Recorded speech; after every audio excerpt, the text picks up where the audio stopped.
Hey everyone, I'm working to hit 1,000 subscribers, and I need your help to get there. If you enjoy the content, please hit that subscribe button right now. So, apparently, in 2025, we've reached peak tennis absurdity. Jannik Sinner, Carlos Alcaraz, and Arina Sabalenka, three of the biggest names in the sport right now, got caught doing something so scandalous, so egregious, that tournament officials had to step in. What were they doing? Match fixing? Taking illegal substances? Bribing line judges? Nope. They were wearing fitness trackers. Yes, you read that right. In an era where we have Hawkeye tracking every millimeter of the ball, where we can analyze spin rates and serve speeds in real time, where the entire stadium is wired with sensors and cameras, tennis has decided that a little device on a player's wrist is somehow crossing the line. The Australian Open cracked down on players wearing these devices during matches, and the tennis world collectively scratched its head and asked, wait, what? The whole situation is bizarre on multiple levels, and it opens up this weird conversation about what technology is acceptable in modern sports and what isn't. Because, let's be honest, the line they're drawing here makes absolutely no sense whatsoever. First, let's talk about what actually happened. During the Australian Open, officials noticed that some players were wearing fitness trackers during their matches. These aren't some kind of futuristic performance-enhancing devices. We're talking about the same stuff regular people wear to count their steps and track their heart rate. Your aunt probably has one. But tournament officials decided this was a violation of the rules and told players they needed to take them off. The players weren't exactly thrilled about this. And who can blame them? In what universe does wearing a fitness tracker give you an unfair advantage in tennis? Is Sinner checking his step count between points to decide whether to come to the net? Is Alcaraz monitoring his heart rate to determine when to hit a drop shot? Come on. But here's where it gets interesting. The official reasoning behind the ban is that these devices could potentially be used for coaching. The argument goes something like this. If a player is wearing a fitness tracker that connects to their phone or computer, their coach could theoretically send them information or instructions through the device. Therefore, it's banned. On paper, that logic almost makes sense. Tennis has strict rules about coaching during matches. Players aren't supposed to receive any guidance from their team while they're out there competing. It's meant to be a pure test of the individual player's skill, strategy, and mental toughness. So anything that could facilitate communication with coaches is banned. But here's the thing. That's not what these players are doing. Nobody seriously thinks Sinner's team is sending him coded messages through his fitness tracker. Nobody believes Alcaraz is getting real-time tactical advice through his smartwatch. The idea is ridiculous. And yet, here we are, having this conversation because tennis officials decided to enforce a rule that seems designed to solve a problem that doesn't actually exist. The quote that really captures the absurdity of this whole situation is the one that's been floating around. Data is not steroids. And honestly, that's perfect, because that's exactly what this feels like.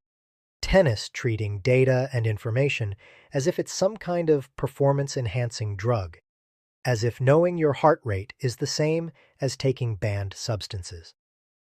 Let's think about what players actually use these devices for. They track basic biometric data. Heart rate, mostly. Some track movement patterns and sleep quality. This information is useful for training, for understanding how your body responds to different intensities of work, for managing recovery. It's the same stuff that every professional athlete in every sport uses to optimize their performance and stay healthy. But here's the kicker. Players can still collect all this data. They just can't wear the devices during official matches. So they can wear their fitness trackers during practice, they can wear them during training sessions, they can wear them literally any other time. Just not during the actual competitive matches. Does that make any sense? If the concern is that players are getting some kind of unfair advantage from this data, wouldn't the ban need to extend to all their training too? But of course it doesn't, because everyone recognizes that using data to improve your training and performance is normal and reasonable. It's only during the match itself that suddenly this data becomes problematic. The whole thing feels like tennis is trying really hard to maintain some romantic notion of purity in competition.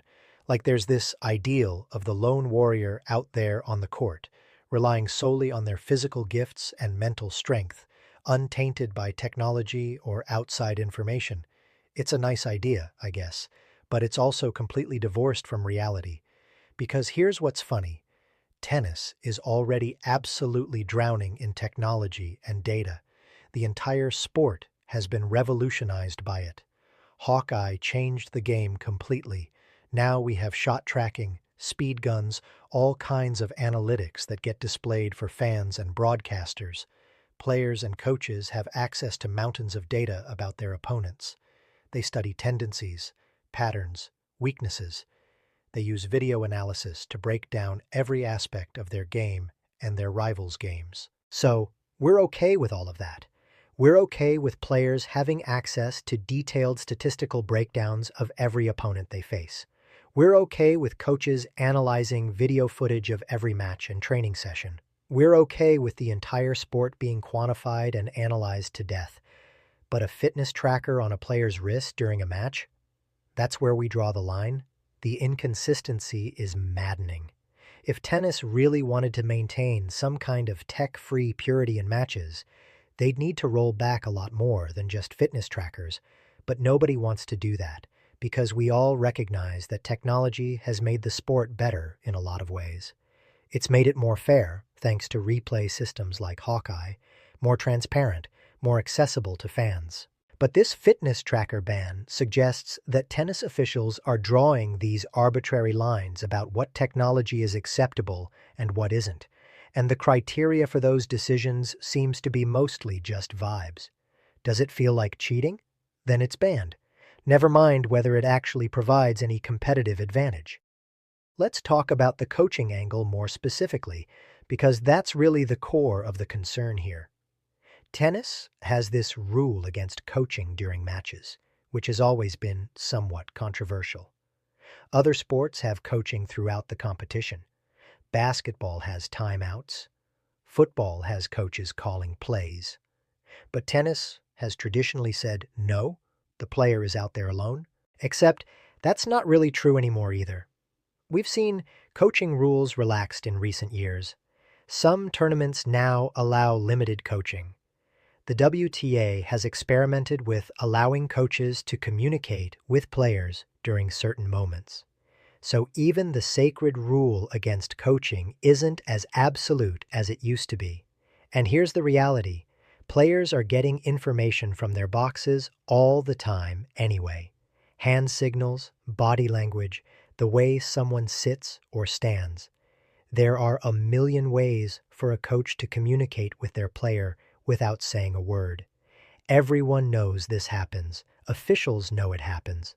But most of the time, everyone pretends they don't see it because policing every glance and gesture would be impossible. So in a world where all of that is happening, where coaching through subtle signals is basically an open secret, why are we freaking out about fitness trackers? If a coach really wanted to send information to their player through a device, they'd find more sophisticated ways to do it than through a fitness tracker. The idea that banning these devices is somehow protecting the integrity of the no coaching rule is laughable. What's more likely is that this is just another example of sports authorities being scared of new technology that they don't fully understand. It happens all the time. New tech emerges, officials panic about how it might be abused, and they ban it just to be safe. Never mind that the technology might actually be beneficial or that the fears are overblown. The players themselves seem to recognize the absurdity of this. When they were told to remove their fitness trackers, they complied because what choice did they have? But you can bet they're rolling their eyes about it. These are elite athletes who are used to having access to every possible tool to optimize their performance. Being told they can't wear a basic fitness tracker during matches probably feels like being told they can't wear their lucky socks.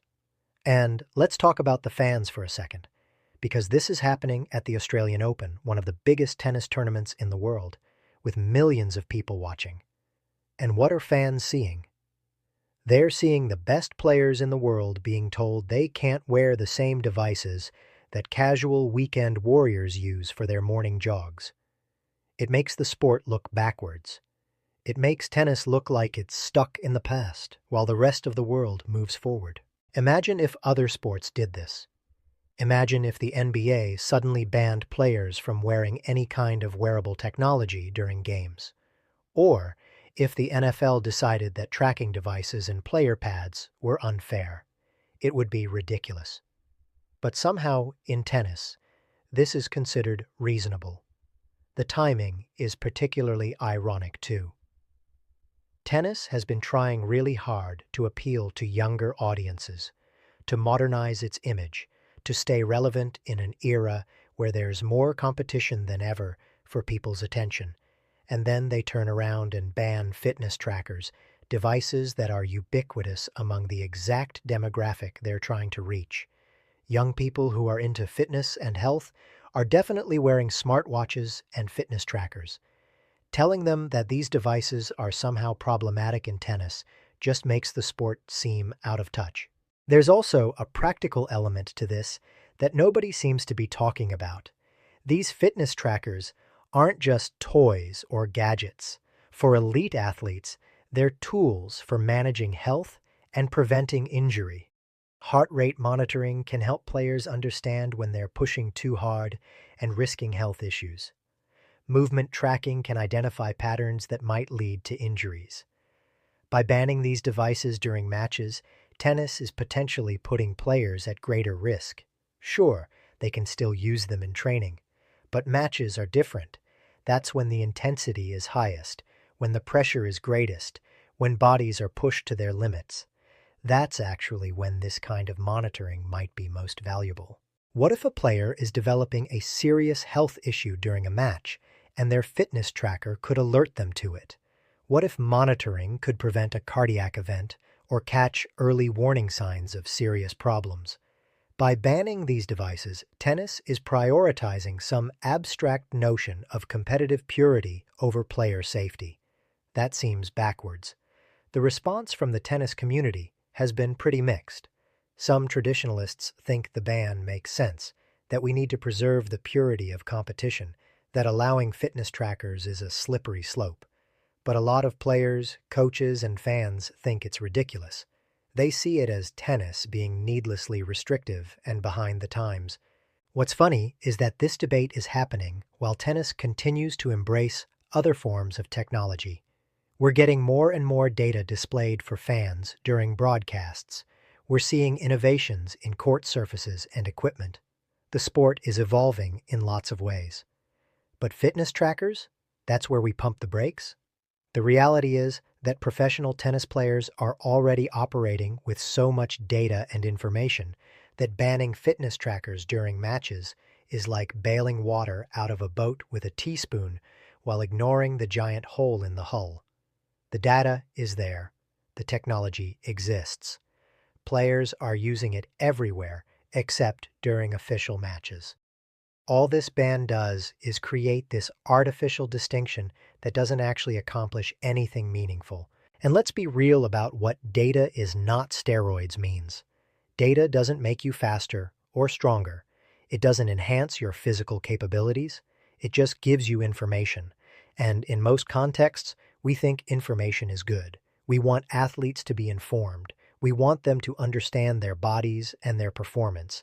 But apparently, during tennis matches, information becomes this dangerous thing that needs to be controlled and restricted. The whole situation reminds me of other moments in sports history when authorities freaked out about new technology.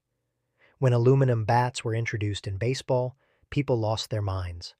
When swimmers started wearing those full-body suits, there was panic about records becoming meaningless. When Formula One introduced various technological innovations, there were debates about whether it was still really racing. In most of those cases, the sports eventually found reasonable compromises. They figured out how to incorporate new technology in ways that enhanced rather than diminished competition. But that required being willing to actually think through the issues rather than just defaulting to bans. Tennis could do the same thing here. If the concern is really about coaching, then create rules specifically about that. Maybe fitness trackers are allowed, but they can't have communication capabilities active during matches. Maybe there's spot checking to ensure devices aren't being used inappropriately. There are lots of ways to address the legitimate concerns without resorting to blanket bans. But that would require nuance and thoughtfulness, and it's easier to just say no to everything. It's the lazy approach to rulemaking, and it's what we're seeing here. What makes this particularly frustrating is that players like Sinner, Alcaraz, and Sabalenka aren't trying to cheat or gain unfair advantages. They're trying to be professional and take care of their bodies. They're using the same tools that millions of people around the world use every day. And they're being told that in the context of a tennis match, those tools are somehow inappropriate. The message this sends is that tennis is special, that it operates by different rules than the rest of the world, that what's normal and acceptable everywhere else is problematic in tennis. And maybe that's true to some extent. Elite sports do operate differently than everyday life. But this feels less like protecting the integrity of the sport and more like protecting outdated notions about how tennis should be played. Looking at the bigger picture, this fitness tracker controversy is really just a symptom of a larger issue in tennis, the sport's complicated relationship with modernization. Tennis wants to be modern and progressive. It wants to appeal to new audiences and stay relevant. But it also has this deep traditionalist streak that resists change and clings to the way things have always been done. That tension plays out in all sorts of ways. The debates about equal prize money, the discussions about coaching, the controversies over court surfaces and schedules, and now, apparently, over whether players can wear fitness trackers. The sport can't have it both ways. It can't claim to be forward-thinking while banning basic consumer technology that everyone else takes for granted. It can't market itself as modern and exciting while making decisions that make it look antiquated and out of touch. What's probably going to happen is that this will blow over, players will adapt, and in a few years, everyone will have forgotten about it. Maybe eventually the rules will change and fitness trackers will be allowed. Or maybe tennis will dig in and maintain the ban. But this moment is worth paying attention to because it reveals something about how tennis sees itself. Right now, that vision seems confused. The sport wants the benefits of technology when it comes to broadcasting and fan engagement and training, but it gets squeamish when that technology comes to matches themselves. Here's another angle worth considering. What about the competitive inequality this creates? Not all players use fitness trackers the same way. Some are deeply invested in data and analytics. They've built their training programs around the information these devices provide. For those players, being forced to compete without access to data they're used to having is a bigger adjustment. The athletes caught in the middle of this, players like Sinner and Alcaraz, who are just trying to do their jobs and take care of their bodies, deserve better. They deserve clear, consistent rules that make sense. They deserve to be treated like the professionals they are, with access to the same tools and information that professionals in every other field take for granted. Instead, they're getting told to take off their fitness trackers because someone somewhere decided that data is scary and needs to be controlled. It's not steroids. It's not cheating. It's just information. And the fact that tennis is treating it like some kind of threat says more about the sport's insecurities than it does about any actual problem with the technology. So yeah, tennis has banned fitness trackers at the Australian Open. The players have complied. Life goes on. But the absurdity of this decision shouldn't be forgotten. It's a reminder that even at the highest levels of professional sports, sometimes the people making the rules don't really understand what they're regulating or why. They're just scared of change and defaulting to no because it feels safer than actually engaging with new technology in a thoughtful way. What's your take on the fitness tracker ban? Is tennis right to draw the line here? Or is this just another example of the sport being stuck in the past? Drop a comment and let's debate whether data is steroids or if officials are just being paranoid. And if you've got friends who are into tennis or fitness tech, share this with them.